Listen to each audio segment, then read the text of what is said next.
suis venue au monde non désirée parce qu'on a essayé de m'éliminer. Une grosse épreuve de vie que tu as vécue, qui est ton amputation. Moi, je vivais plus. Rien que le fait de respirer, ça faisait mal. J'ai passé mes journées sur le canapé. Si vous voulez voir vos enfants grandir, il faut faire quelque chose avant vos 50 ans parce que sinon, c'est votre cœur qui va lâcher. Là, c'était par rapport à ton papa où tu disais, je me voyais faire la même chose que mon père. Je me rendais compte que j'étais en train de le faire et j'avais plus envie de le faire. Hello toi et bienvenue sur mon podcast. Je suis Anna Alice et ici on prend un moment pour arrêter le temps, respirer et se reconnecter avec soi-même. Chaque lundi, je te propose des échanges sincères, des témoignages inspirants et des discussions sur l'organisation avec un focus sur le bien-être mental. C'est ton espace pour faire une pause, prendre une bouffée d'air frais et trouver des clés pour avancer avec confiance. Alors, installe-toi confortablement et rejoins-moi pour ce moment de partage. Gabi, alors je suis vraiment ravie de te recevoir dans ce podcast car on a déjà parlé à plusieurs reprises ensemble et je suis vraiment honorée de t'avoir ici parce que je sais que tu vas apporter vraiment ton histoire, ton vécu et tout ce qui va avec et je me réjouis vraiment parce que, bah, voilà, c'est un honneur de t'avoir ici et surtout quand on se connaît un petit peu, ça fait encore plus plaisir. Et sinon, j'aimerais bien, commencer par ton enfance, par tes origines, parce que je pense qu'elles ont un grand impact. En fait, moi, je crois fermement que pour comprendre la personne que tu es aujourd'hui, bah, il est essentiel de revenir sur celle que tu étais hier. Alors, ton enfance, les expériences qui t'ont façonné, selon moi, jouent un rôle vraiment sur la femme que tu es aujourd'hui. Et justement, moi, j'aimerais bien que tu nous emmènes dans cette période et nous raconter un petit peu ce qui a marqué tes jeunes années. Oui, c'est loin tout ça, hein. Alors, comme tu sais, moi, je suis née en Hollande Mhm. où j'ai vécu 19 ans avec des parents très très jeunes, des milieux complètement différents. Et ça a fait beaucoup d'histoires en fait dans notre famille. Et puis mes parents en fait ils n'étaient pas prêts du tout pour avoir un enfant. Mon père il avait beaucoup de rêves et des rêves de grandeur, mais vraiment énormes. Et puis je pense que ça l'a freiné un petit peu. Voilà, donc Ils avaient quel âge tes parents, si j'ose demander? ils avaient 19 et 20 ans. Ah ouais, c'est Donc, jeune, effectivement. ouais. Et tout juste, hein, vraiment. Donc, ça fait vraiment très, très tôt. Ils n'avaient pas de logement. On a vécu pendant mes 3 premières années chez mes grands-parents, qui ont été magnifiquement gentils pour moi. Puis, oui, la vie était dure, quoi. C'était. Mhm. Ouais. Et puis du coup, parce que là, tu parlais de ton papa qui avait de grandes ambitions. Est-ce que justement, il a dû mettre de côté ses ambitions pour Ah non, quelque part prendre son rôle de papa? Comment ça ah s'est non, non, passé un non. petit peu? Il a continué ses ambitions et puis il a mis de côté son rôle de papa, je Ah voilà, dirais. voilà. C'est pour ça que je t'emmenais C'était, un petit peu dans ce ouais, chemin-là parce que c'est vrai que ben enfin, il y a des personnes qui font un choix parce ouais. que voilà, et c'est leur façon de voir les choses à ce moment-là. Il faut bien remettre les choses dans leur contexte aussi. On n'est pas en train de juger les parents de Gabi, mais surtout de dire voilà, c'était des jeunes de 19 et 20 ans. Et effectivement, ben, des fois, il y a des choix à prendre. Certains font le choix de la famille, certains font le choix des ambitions, et certains, ben, ils font les deux et ils essaient de faire du mieux qu'ils peuvent. Là, en l'occurrence, toi, ton papa, ben, du coup, Qu'est-ce que ça a fait concrètement, en fait? Est-ce qu'il est resté? Est-ce qu'il est parti? Comment ça s'est passé pour toi? Non, non. Alors, moi, j'ai été élevée avec mes deux parents. Ils sont toujours restés ensemble. Mais mon père, il était beaucoup absent. Ma mère aussi, elle travaillait beaucoup. Et puis, en fait, j'ai grandi avec des longues périodes toute seule. Il me laissait même le soir toute seule pour sortir. Et puis, on m'a retrouvée à 18 mois, même dans la rue, parce que j'étais seule la nuit, j'étais sortie de la maison. Voilà, à l'époque, enfin, on fait ça maintenant, ça y est, on n'a plus d'enfants, hein. Oui. C'est différent, c'était une Ah époque oui, différente aussi, hein, on est c'est bien complètement d'accord. différent. Et puis, ma maman, elle travaillait plutôt le soir, la nuit.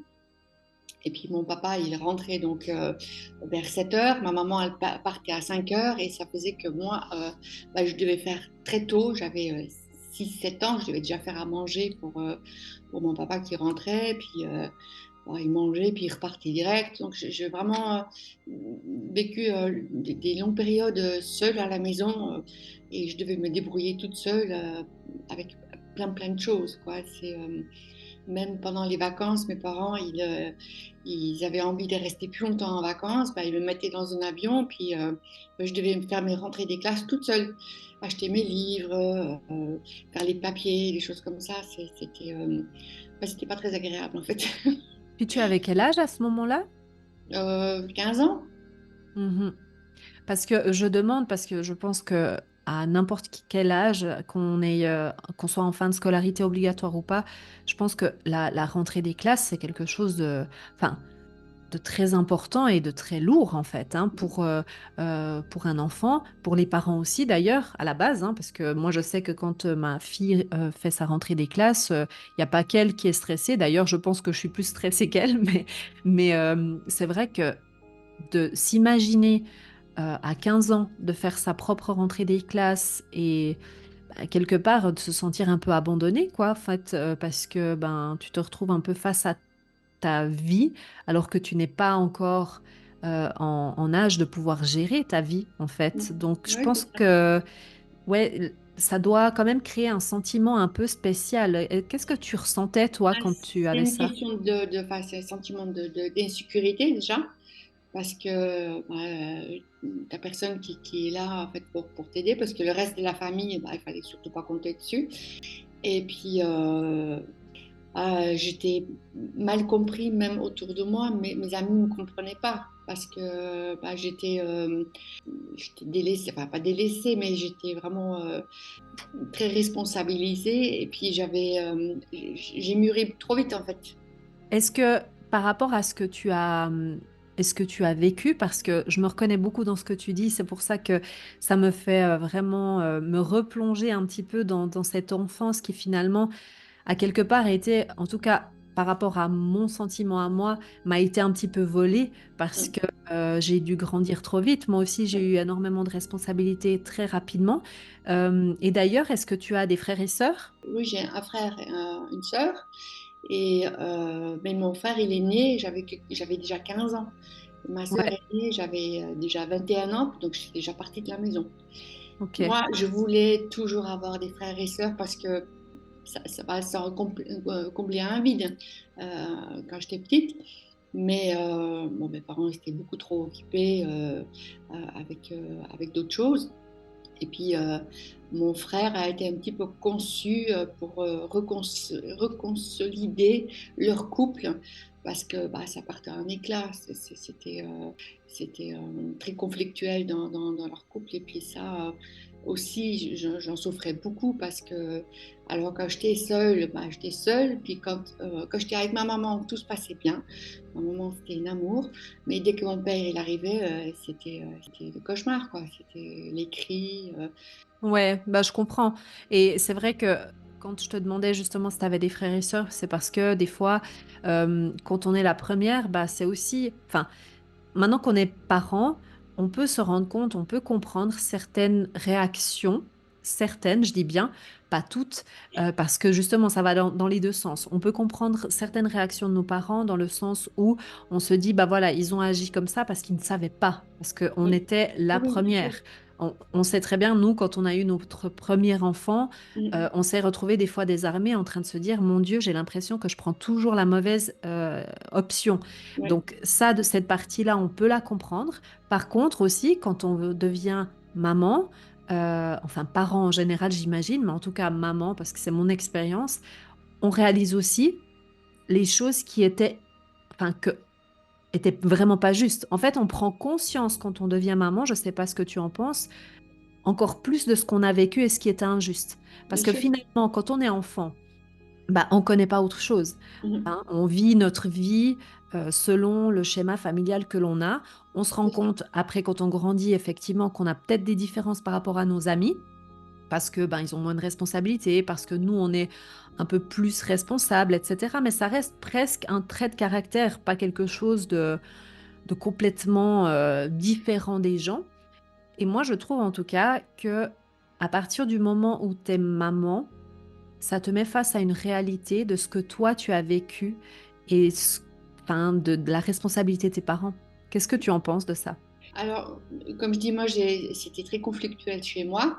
Donc, bah, j'ai déjà eu le problème de couple parce que j'ai toujours pensé au début, quand j'étais entre 20 et 30 ans, je pensais que c'était normal d'avoir une relation assez conflictuelle avec son partenaire.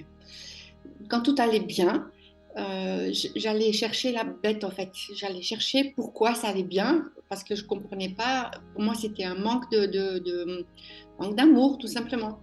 Et puis quand j'ai eu mon fils, mon fils aîné, euh, bah, c'était avec une personne que j'aimais beaucoup, mais pas en étant conjoint. Là, je me suis dit, bah, moi, cet enfant, je le veux quand même, parce qu'en plus, on m'avait dit que je ne pouvais peut-être pas en avoir, donc bah, peut-être que je ne pouvais pas en avoir. Et bon, moi, il était hors de question d'avoir une vie sans enfant. Donc, j'ai gardé cet enfant, et puis j'ai dit, OK, moi, je vais élever toute seule, parce que de toute façon, mon père m'a servi à rien.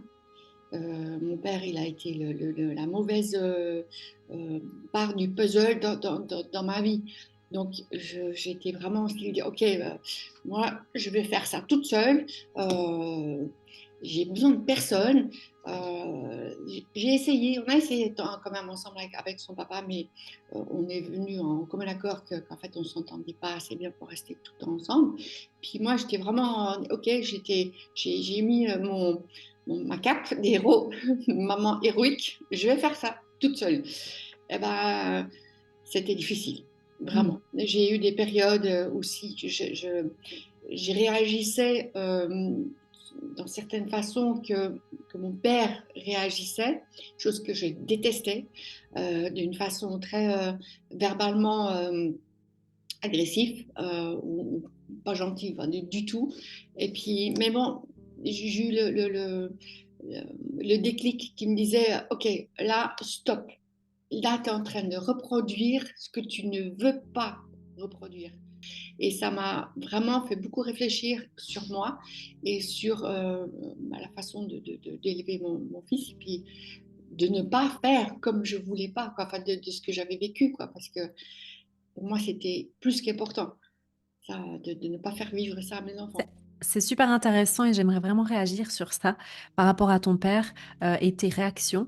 Parce que comme je disais avant, ben, effectivement, en devenant maman, ben, on apprend en fait, hein, parce que on devient maman vraiment. On ne sait pas ce que c'est réellement de l'être. Et c'est j'ai envie de dire que quelque part, ce que tu as vécu dans ton enfance, comment tu l'as vécu, alors évidemment, ça t'a laissé beaucoup de choses négatives hein, en toi, enfin, dans le sens que voilà, c'est pas des choses faciles. Donc, évidemment qu'il y a pas mal de travail à faire derrière pour après peut-être s'accepter, ne pas avoir peur qu'on nous abandonne. Le fait quand tu disais ben, que tu cherchais toujours la petite bête, c'est parce que justement, tu n'as pas connu cette relation saine d'un couple. Tu sais pas ce que c'est. Donc finalement, toi, tu vas reproduire un petit peu ce que tu as connu. Et quand tu vois que les choses fonctionnent, tu ne comprends pas pourquoi ça fonctionne. Donc il y a ces schémas qui se mettent en place. Et là, c'était par rapport à ton papa où tu disais justement, ben, heu, je me voyais faire la même chose que mon père. Et là, en fait, c'est là qu'on voit aussi à quel point le fait que tu aies vécu plein de choses et que tu aies cette envie de t'en sortir, refait surface. Parce que tu as dit: «Je me rendais compte que j'étais en train de le faire et j'avais plus envie de le faire». Et ça, en fait, ça montre déjà à quel point tu es une personne résiliente, qui a envie on fait tous des erreurs, mais finalement, tu as réussi à, à, hum, à prendre ça, à t'en rendre compte et à te dire, OK, j'ai fait faux, euh, je m'excuse, je suis juste un être humain, ça m'arrive, mais je ne le referai plus, je ferai différemment. Et ça, Enfin, j'ai l'impression que vraiment, quand je parle de l'enfance, c'est pour ça. C'est pour aussi venir comprendre pourquoi certaines personnes ont, entre guillemets, plus de facilité de passer dans la résilience.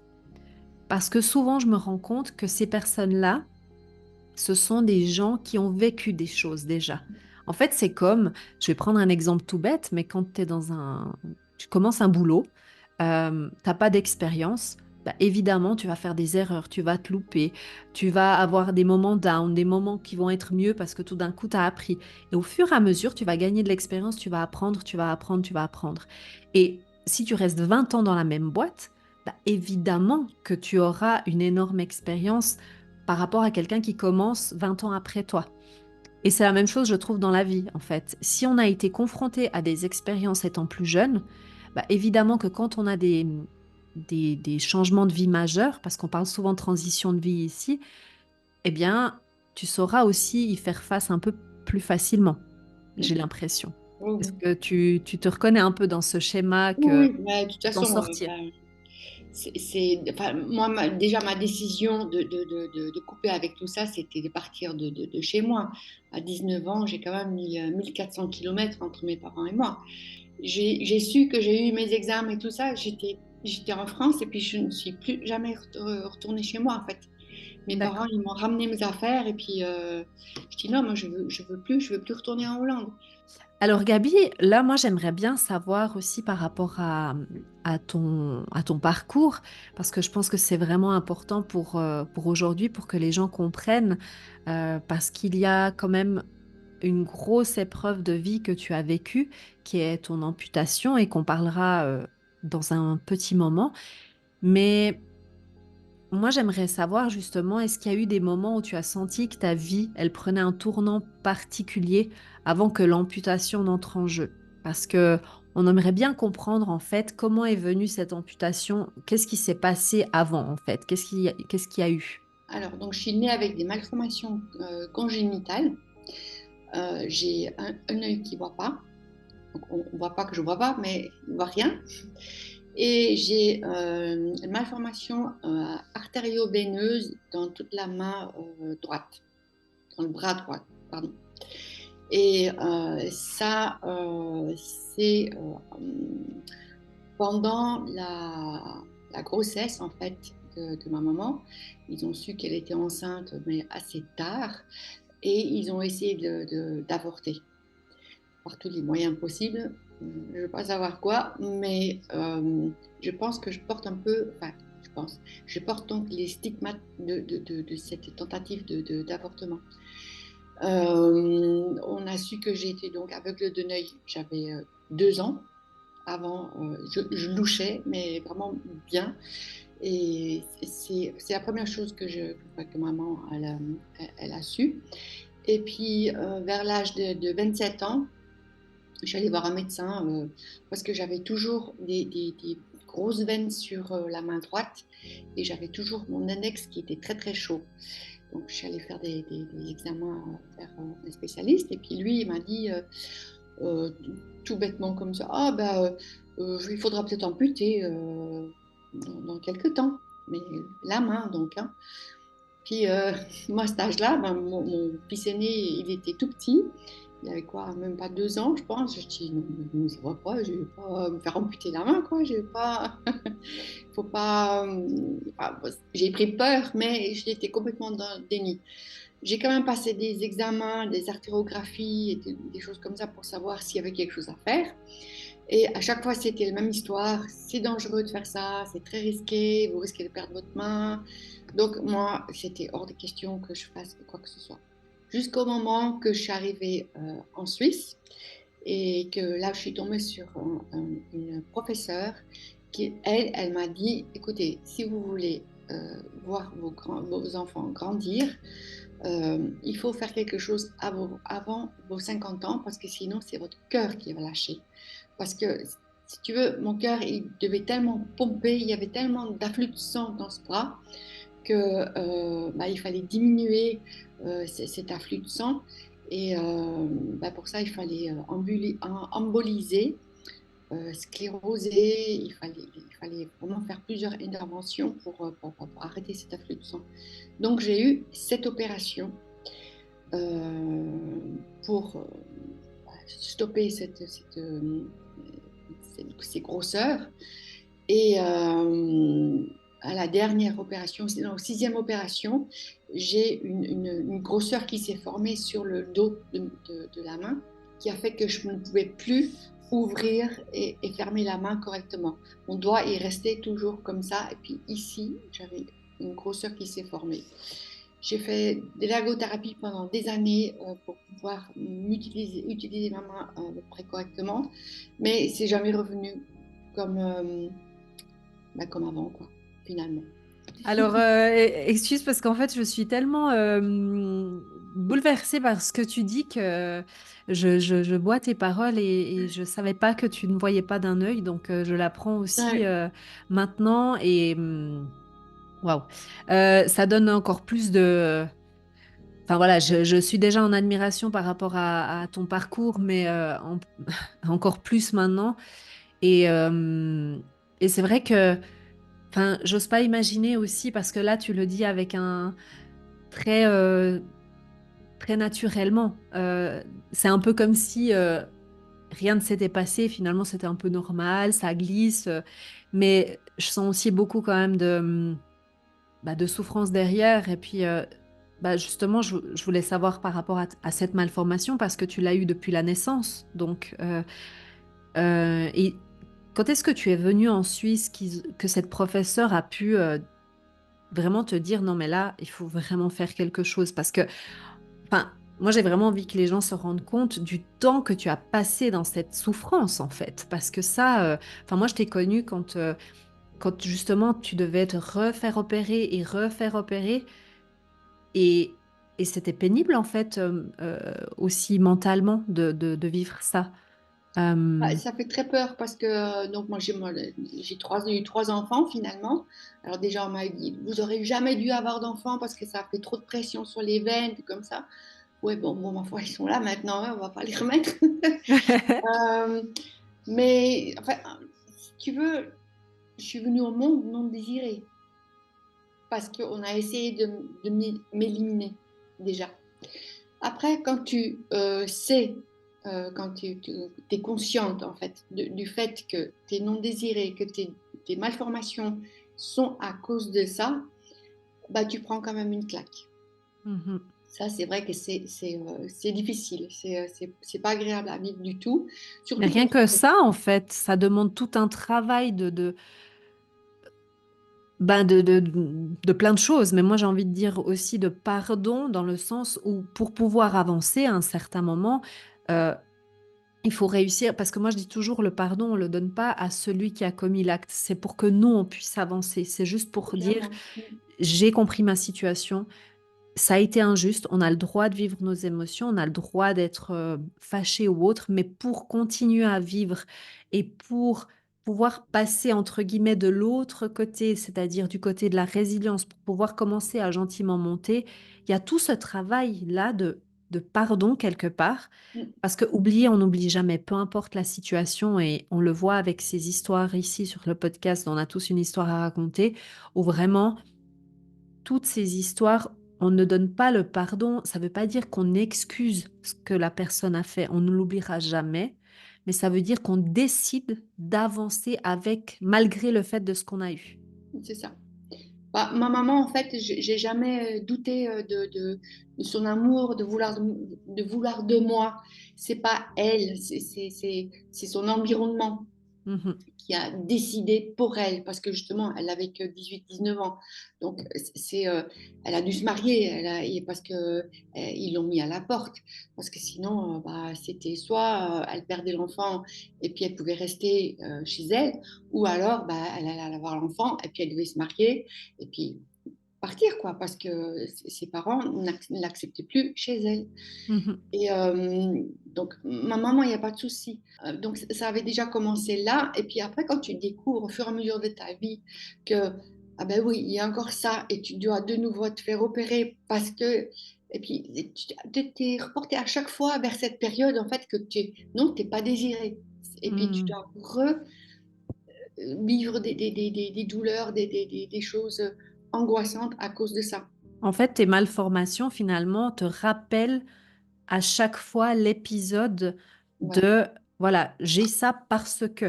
voilà, Et ça, c'est terrible parce que, je veux dire, quand on vit des transitions de vie comme ça importantes, les transitions de vie, je rappelle juste que c'est quand il y a eu un avant et il y a eu un après. Et c'est vrai que quand on a ces transitions de vie, qu'on est en train de changer, qu'on veut améliorer notre vie parce qu'on ne veut plus avoir à vivre ce qu'on a vécu, bah, on a justement ces flashbacks qui reviennent à chaque fois parce que bah, peu importe la situation, si c'est un deuil, eh ben, il suffit de voir une photo, il suffit d'avoir une odeur, un parfum, une musique, quelque chose qui nous ramène en arrière. Toi, c'est en toi. Ça, mm, tu vis avec en fait. Donc c'est vrai que je pense que c'est constant, c'est constamment là. Et en plus, bah, justement, je voulais savoir quel impact, parce que tu devais avoir des douleurs quand même liées à cette malformation, avait-elle sur ton quotidien avant donc l'amputation? Alors, j'ai vécu longtemps mon bras en l'air comme ça, parce que tu vois, si tu as un tout petit bobo à un doigt ou comme ça, que ça pulse, que ça fait. Bah, moi, ça me faisait ça de longue, alors surtout quand il faisait chaud ou quand le temps allait changer avec la dépression de l'air et tout. Bah, j'étais tout le temps comme ça pour me soulager de ces pulsions. Je ne pouvais pas avoir mon bras tout le temps en bas. J'étais toujours en bandoulière ou comme ça pour me soulager de ça, quoi. Et puis Hmm. après, bon, est devenu les douleurs de l'amputation. Ça, c'était vraiment l'insupportable, quoi. Et justement, quand tu es arrivé, pour expliquer maintenant aux personnes qui nous écoutent, quand tu es arrivé justement à l'épreuve de l'amputation, qui, comme toi, tu l'as dit, hein, avant même d'enregistrer ce podcast, a été un tournant majeur pour toi, est-ce que tu peux nous parler de cette expérience-là, justement, de l'amputation? Comment est-ce que tu as fait le cheminement? Parce que finalement, on t'avait parlé une fois, je crois, en France, potentiellement mais de là à te dire, t'es arrivé ben, déjà avec les douleurs, etc., la vie de tous les jours qui est compliquée, avec des enfants, et t'arrives à ce stade où cette médecin te dit, ben voilà, c'est une question de vie ou de mort, quoi, en fait. Au bout d'un moment, il faut que vous fassiez le nécessaire. Comment est-ce que tu as vécu ça, en fait? Alors, quand j'ai commencé les opérations, mes enfants, ils étaient jeunes. Quand je devais les annoncer que je devais me faire opérer et puis qu'il y avait des risques, c'était difficile parce que c'était ah ben non, mais il faut pas y aller comme ça. Alors moi, je suis très, je sais pas si ça a un rapport avec ma résilience ou justement ma façon de voir les choses, mais je leur ai dit un truc très clair et net pour que qu'ils soient d'accord avec mon choix. Je leur disais, OK, qu'est-ce que vous préférez? Ne pas avoir de maman ou alors avoir une maman avec une main qui sera peut-être un peu bizarre ou gonflée ou j'en sais rien, ou même sans bras ou j'en sais rien. Et puis là, c'était clair et net. Les trois, ils m'ont dit, ah bah alors on préfère avoir une maman avec une bras ou une main bizarre que de ne Mhm, pas avoir de maman du tout. Parce il fallait être complètement tranché dans le vif, quoi. C'était mhm, l'un ou l'autre. Et mhm, puis, avec ça, ben, je suis arrivée à leur faire accepter que ben, je devais le faire, je devais me faire opérer, que je serais absente, que j'aurais des périodes où ce serait difficile et des choses comme ça. Maintenant, pour en arriver à mon amputation, donc l'année dernière, en 2023, j'ai commencé à avoir un douleur au bout de l'index et puis mon médecin me disait que j'avais une panarie.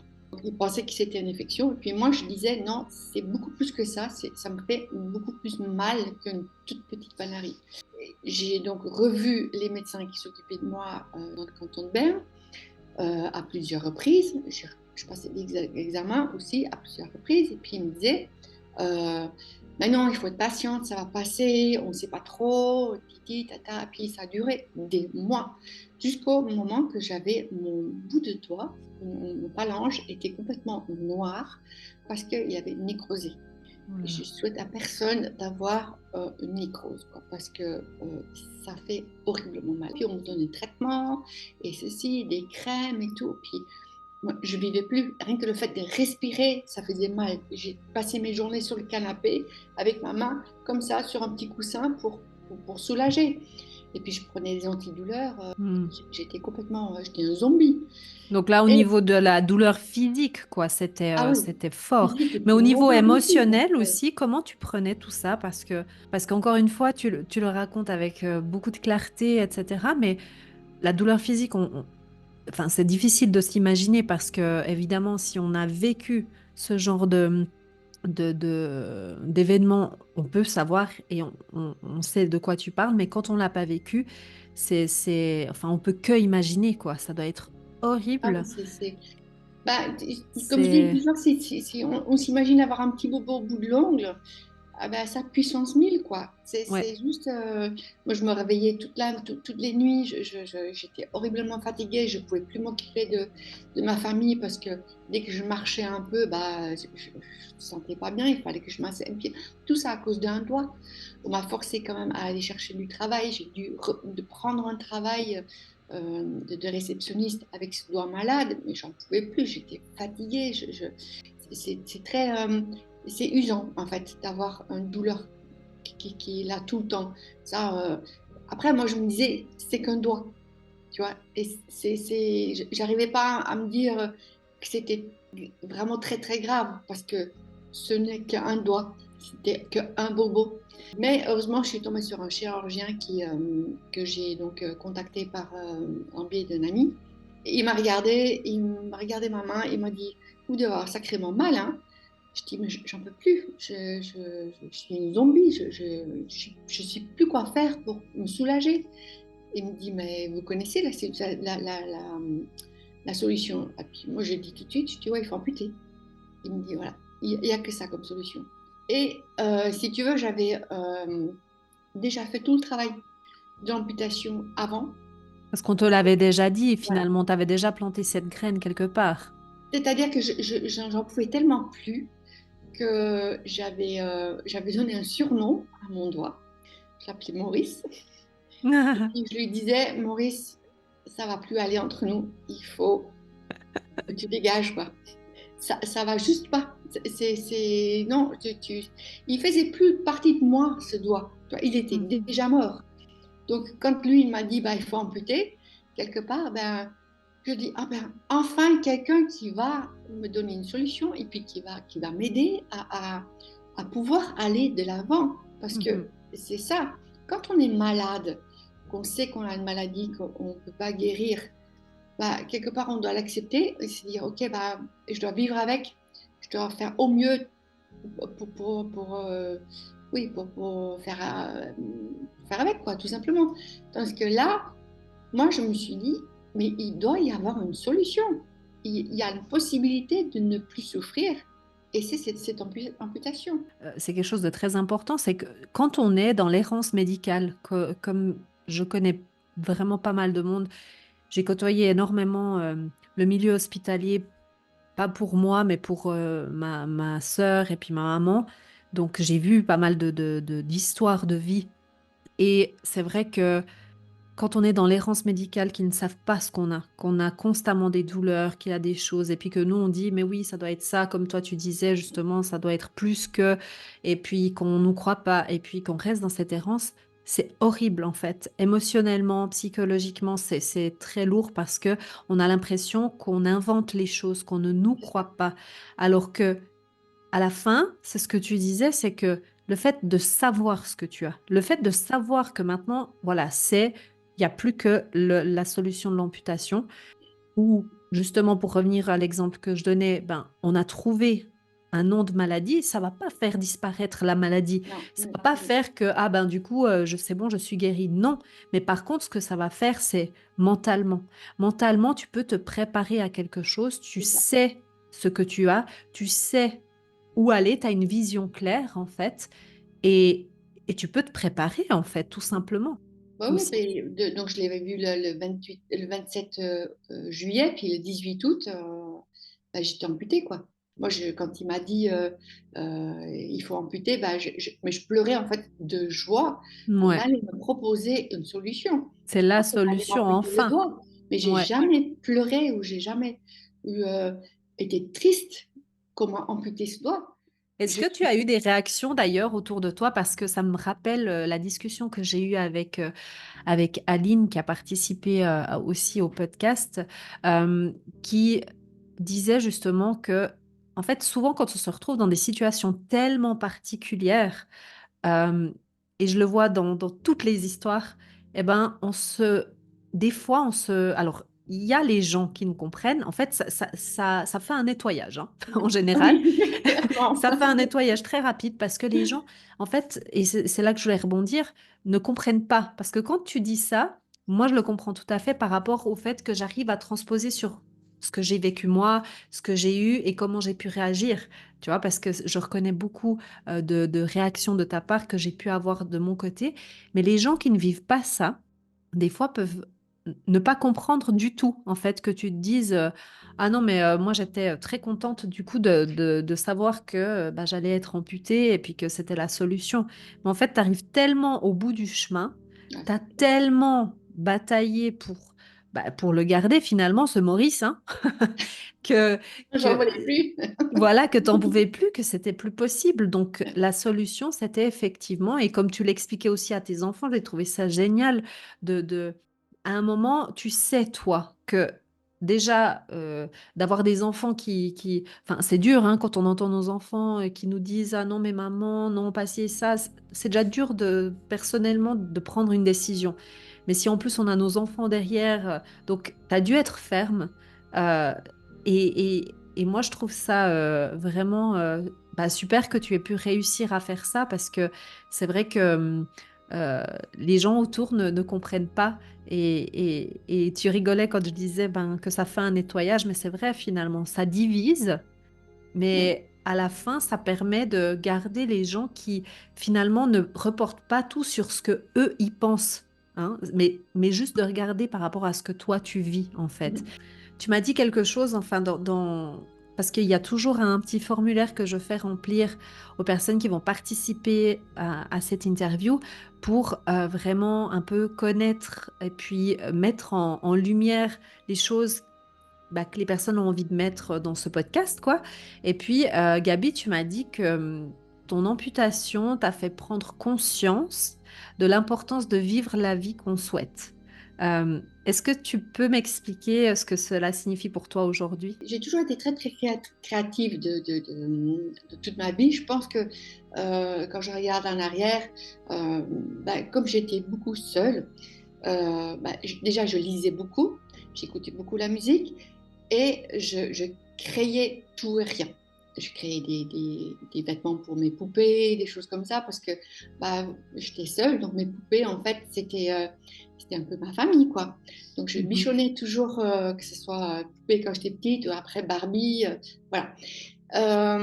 Et ça m'a toujours poursuivi toute ma vie. Comme mes enfants étaient petits, je leur ai fait des pyjamas, enfin, des tricotés ou cousus, des choses. Et puis là, après ce burn-out, j'ai eu vraiment le besoin de nouveau de me relancer dans ces créations. Puis bah, j'ai eu apparemment des bonnes idées. Je voulais me créer un sac et puis tout le monde dit ah mais il est trop beau, faut que tu en fasses d'autres et tout et tout. Puis de fil en aiguille, et puis je me suis retrouvée à faire plein de choses et de ne plus m'arrêter. Mais avec ce doigt bah, qui me faisait donc souffrir, je ne pouvais plus. Donc j'ai vraiment dû tout lâcher. Puis donc ça, c'était une souffrance énorme en plus parce que bah, quand on est créatif, on a envie on voit des choses, on voit des idées, et puis on est là, bah, moi je peux rien faire parce que je peux pas utiliser mes mains, je pouvais même plus cuisiner, voilà, une chose que j'aime beaucoup faire aussi. Bah, première chose en fait quand je suis rentrée à la maison après cette amputation, c'est tenir une aiguille, c'est tenir un crochet, refaire du crochet parce que j'adore ça. Quand j'ai vu mon ergo, parce que j'ai fait beaucoup d'ergothérapie, elle m'a dit, ben, j'étais déjà en avance, je pouvais déjà faire ça, parce que bon, au début j'avais des pansements et tout, hein, il faut s'imaginer un gros truc, et puis je faisais déjà avec les pansements, forcée à faire ça. J'allais en cuisine, mon mari me disait, mais bien, je vais te couper les légumes. Non, je vais le faire tout seul, parce que je voulais retrouver la force et puis bah, pouvoir me servir de ma main. Et puis maintenant, donc ça fait 1 année et 2 mois, bah, je peux pas passer un jour sans avoir un crochet dans la main, faire de la couture, faire quelque chose. Je me suis fait mon atelier et puis bah, je pense qu'à ça, j'ai besoin de faire ça. Et puis pour revenir donc au fait que j'ai compris qu'il fallait vraiment que ma vie a un sens et puis que je veux faire ce qui me plaît dans la vie parce que bah, on ne vit pas pour travailler, on vit pour vivre des plaisirs, pour vivre de ses passions, d'avoir des beaux moments avec sa famille. Et puis je me suis dit, ok, maintenant je vais vraiment choisir un travail où je me sens bien.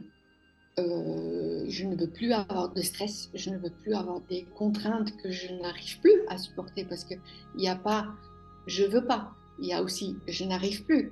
J'arrive plus, trop de bruit, trop de stress, comme ça. J'ai été trop dans mes limites pour maintenant encore pouvoir supporter ce genre de choses. Si c'est pas retomber malade, non, je veux dire, c'est bon, j'ai eu ma dose, je veux dire. Ouais, je pense que effectivement, tu as eu ta dose et waouh, quelle belle revanche sur la vie parce que ça montre à quel point et c'est pour ça que j'avais envie de faire ces podcasts et encore une fois, merci du fond du cœur d'avoir accepté mon invitation parce que c'était un rêve que j'avais de faire ces podcasts depuis très longtemps. Je savais pas sous quelle forme, je savais pas comment, mais je savais qu'un jour j'aurais envie d'échanger avec des personnes qui ont traversé des choses incroyables et qui ont remonté la pente. Parce que pour moi, je me suis toujours posé la question quand j'étais dans le creux de la vague, quand les choses étaient un peu compliquées, je me disais, c'est pas possible que ces choses-là arrivent pour rien. Il faut absolument, il y avait Tout cette à fait. revanche sur la vie Oui. à prendre, à, à vraiment tourner ce qui s'est passé de négatif en positif. Et là, tu nous montres encore une fois de plus, et c'est pour ça que je te dis vraiment merci, c'est à quel point tout est possible quand vraiment on a cette ambition, quand on se donne les moyens aussi. Parce que je dis toujours que pour aller vers la résilience, il faut qu'il y ait un choix, il faut faire un choix. On n'a pas l'impression des fois qu'on parce que surtout quand on a passé beaucoup d'épreuves, ça se fait presque un peu naturellement. Mais c'est Oui. toujours un choix de pouvoir se dire oui, j'ai envie d'aller mieux, oui, je vais m'en sortir, oui, parce qu'il y a des gens qui ne font pas ce choix-là.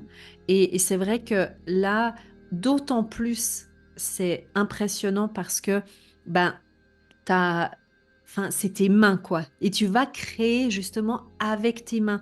Tu as un œil qui est aveugle et tu crées. C'est le truc que finalement, on se dirait, non, mais ça serait la première chose que je dirais, bah, ah non, enfin, moi pas, parce que moi, de toute façon, je pense que tout est possible. Mais qu'une personne qui ne va pas voir plus loin que le bout de son nez va dire, bah non, alors créer des trucs, ça va pas être possible, quoi, tu vois.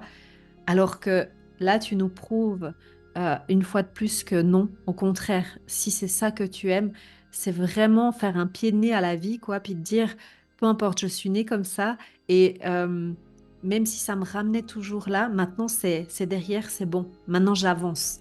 Et c'est magnifique parce que en plus, je me souviens, tu avais fait un post sur Instagram. D'ailleurs, on mettra toutes les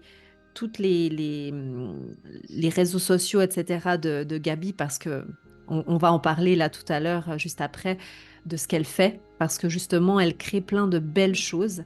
Et tu avais posté peu de temps après ton amputation sur Instagram et moi, ça m'était resté et vraiment, je me suis dit, waouh, quelle résilience. C'est la photo de Minnie.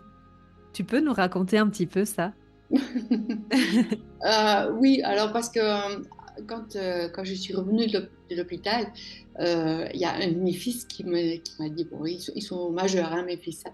Il me dit, oh, ben, t'as la main de raptor maintenant, pour rigoler. Puis, je prends pas mal du tout, hein, vraiment pas. Et puis, je dis, Ouais, bon, voilà quoi, c'est pas très cool d'avoir un Raptor bof, quoi. raptor. Et puis je raconte ça lors d'une visite chez le chirurgien qui m'a. Puis lui, il me regarde. Il me dit, ah ben non alors, hein, mais vous avez la main de Mini. Et puis après, je me dis, parce qu'elle a que quatre doigts. Bah Ah, je dis, ouais. bah oui, c'est vrai que Mini, elle a que quatre doigts.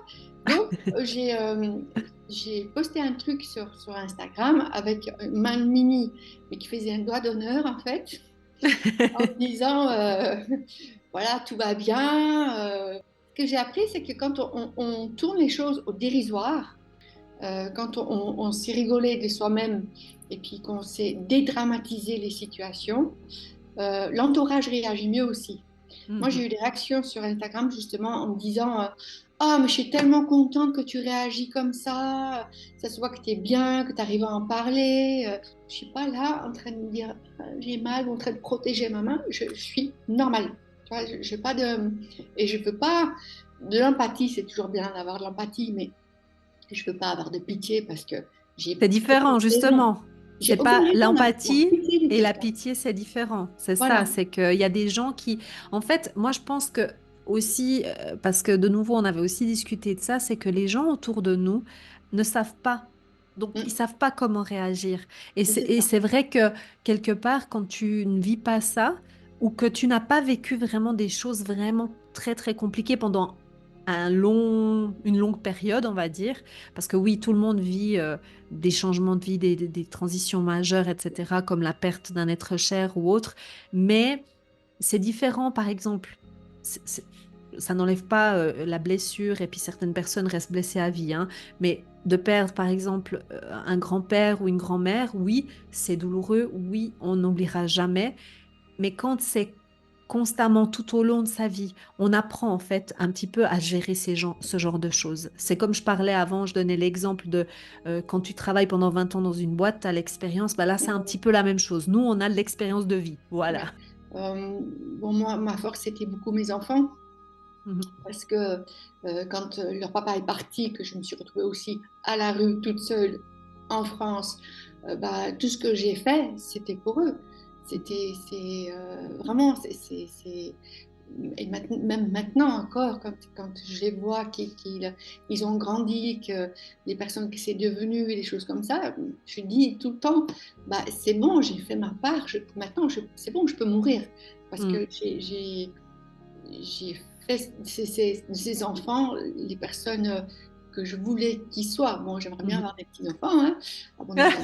On passe un message si jamais. Comment est-ce qu'il s'appelle d'ailleurs? On va le dire. Et puis, Alors, vous nous imitez, ouais. hein?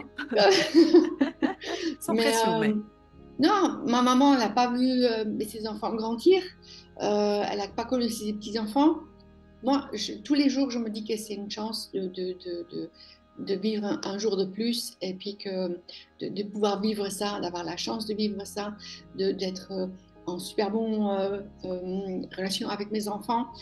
Et d'ailleurs, parce que mon papa, je ne l'ai pas vu depuis 26 ans maintenant, mais je lui ai fait une lettre dernièrement, et parce que tu parlais de pardon, Mhm. et puis je lui ai dit que oui, j'ai pas vécu des trucs vraiment sympas quand j'étais jeune, mais je comprends aussi que c'était difficile pour eux quand ils m'ont eu, que c'était pas le moment, c'était pas le bon moment pour lui, que c'était donc je lui ai dit que je j'ai pas dit que je pardonnais, mais je lui ai dit que je comprenais. Si tu devais donner un conseil à ceux qui vivent ben, une épreuve difficile, même si c'est pas exactement la même épreuve que toi, mais je pense que certaines personnes pourront se reconnaître dans diverses épreuves que tu as pu passer, ben, qu'il s'agisse d'un défi physique ou émotionnel, qu'est-ce que tu leur dirais? Quel serait ton conseil? Alors, il y aura toujours des mauvaises et des bonnes périodes, et puis faut toujours regarder en fait plus loin en se disant que ça va pouvoir s'arranger. D'une façon ou une autre, il faut faire en sorte qu'il y ait une solution. Parce que la solution ne vient pas toujours toute seule. Il ne faut pas attendre non plus que la porte ouvre en disant coucou, c'est moi, mais il faut garder un cap positif et puis savoir pourquoi on fait les choses et puis se dire que les gens qu'on aime autour de nous, en fait, ils méritent aussi le meilleur de nous. Je ne sais pas Mmh. si j'arrive à me faire comprendre. Oui, oui, je Mais, pense que c'est très clair. En fait, voilà, garder toujours c'est, cet espoir et puis avancer, même si c'est difficile aujourd'hui. Si je peux, résumer un petit peu ce que tu me donnes comme impression, c'est vraiment cette positivité, cette envie d'aller de l'avant et justement, tu as créé avec tes mains, avec, ton imagination, cette, cette boutique qui est, Live, Love and Bloom. C'est juste? Est-ce que je l'ai prononcé juste? oui, les Voilà, Love, oui. voilà. Alors, elle est en ligne, hein? C'est quand même, quelque chose que Euh, tu fais en ligne, hein? c'est, pour le moment, je travaille que sur Instagram. Parce que comme tu sais, au début, j'avais commencé avec une boutique de vêtements, puis après, c'est du tout Deuxième deuxième main. main. Mmh. Et puis, en fait, les vêtements, ça me... Non, j'ai plus Voilà. envie du tout.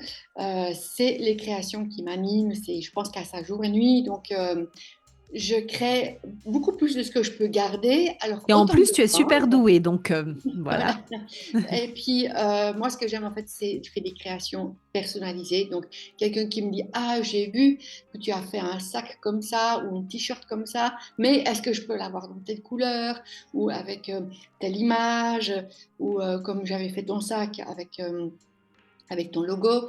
Ça me plaît énormément. Puis après, je communique avec la personne les tissus à utiliser, les couleurs, les matières. Et puis, donc, on crée quelque chose un petit peu en binôme. Et Mmh. ouais, ça me plaît énormément. Alors moi, j'ai testé la méthode Gabi, mais du côté boutique, du coup, création. Et je peux donner mon point de vue parce que on a créé vraiment ensemble. Alors c'est elle qui l'a fait, hein, mais c'est vraiment chouette de pouvoir, et c'est assez unique, je trouve, de pouvoir finalement. Alors elle propose quelque chose à la base, donc on peut déjà s'imaginer. Et Mhm. Gabi, ben, du coup, elle crée des choses pour elle. Et bah, ça donne des idées en fait. Et puis bah, moi, je suis tombée sur un de ces t-shirts magnifiques que j'ai. D'ailleurs, je ne sais pas si toi là qui nous écoutes, tu me suis sur YouTube ou sur Instagram parce que je l'ai déjà porté à plusieurs reprises. C'est un t-shirt qui est rayé et c'est écrit voilà, voilà. Parce que c'est quelque chose que je dis assez souvent. Eh Et oui, j'avais voilà, vu voilà. justement. Ouais, et j'avais vu Gabi qui avait créé un t-shirt un peu similaire avec des Parce que couleurs moi aussi, je l'ai différentes. doute. Hein. C'est Voilà. tout pour embêter mon homme, en fait, que je l'ai fait. Et le sac, la même chose. Donc, j'ai pu créer vraiment, et c'est cette proximité, en fait, de pouvoir dire, bah, écoute, moi, j'aimerais bien mettre mon logo, mais finalement, les fleurs, moi, je les aimerais bien plutôt de cette manière et pas de cette manière-là.